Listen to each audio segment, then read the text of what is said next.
मत्ती की अंजील चौथा बाब। उस वक्त रूह यस्सु को जंगल में ले गया ताकि इब्लीस से आजमाया जाए, और 40 दिन और 40 रात फाका करके आखिर को उसे भूख लगी। और आजमाने वाले ने पास आकर उससे कहा, अगर तू खुदा का बेटा है तो फरमा के ये पत्थर रोटियां बन जाएं। उसने जवाब में कहा, लिखा है कि आदमी सिर्फ रोटी ही से जीता न रहेगा बल्कि हर बात से जो खुदा के मुंह से निकलती है। तब इब्लीस उसे मुकद्दस शहर में ले गया और हैकल के कुंगरे पर खड़ा करके उससे कहा,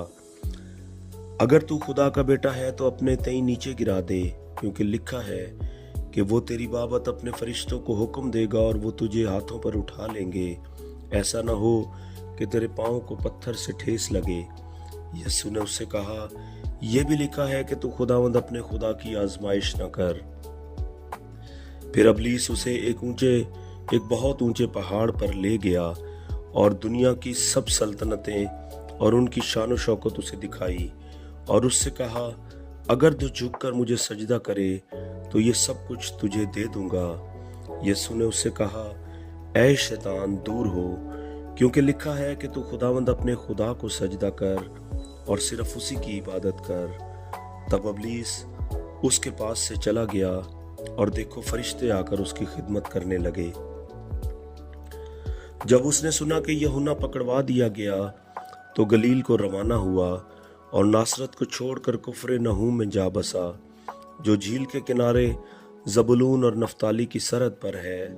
ताकि जो यशायाह नबी की मार्फत कहा गया था वो पूरा हो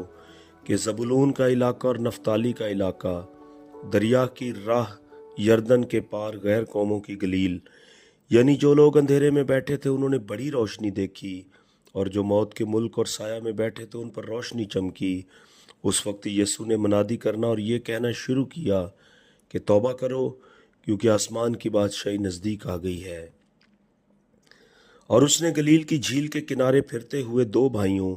यानी शमौन को, जो पतरस कहलाता है, और उसके भाई इंद्रियास को झील में जाल डालते देखा, क्योंकि वो माहीगीर थे,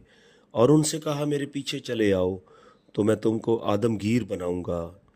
वो फौरन जाल छोड़कर उसके पीछे हो लिए, और वहां से आगे बढ़कर उसने और 2 भाइयों यानी जब्दी के बेटे याकूब और उसके भाई यूहन्ना को देखा कि अपने बाप जब्दी के साथ कश्ती पर अपने जालों की मरम्मत कर रहे हैं, और उनको बुलाया। वो फौरन कश्ती और अपने बाप को छोड़कर उसके पीछे हो लिए, और यीशु तमाम गलील में फिरता रहा और उनके इबादत खानों में तालीम देता और बादशाही की खुशखबरी की मुनादी करता, और लोगों की हर तरह की बीमारी और हर तरह की कमज़ोरी को दूर करता रहा। और उसकी शोहरत तमाम सूरिया में फैल गई,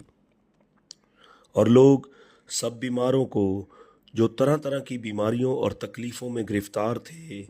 और उनको जिनमें बदरूहें थीं, और मिर्गी वालों और मफलूजों को उसके पास लाए, और उसने उनको अच्छा किया। और गलील और दिकपुलुस और यरूशलेम और यहूदिया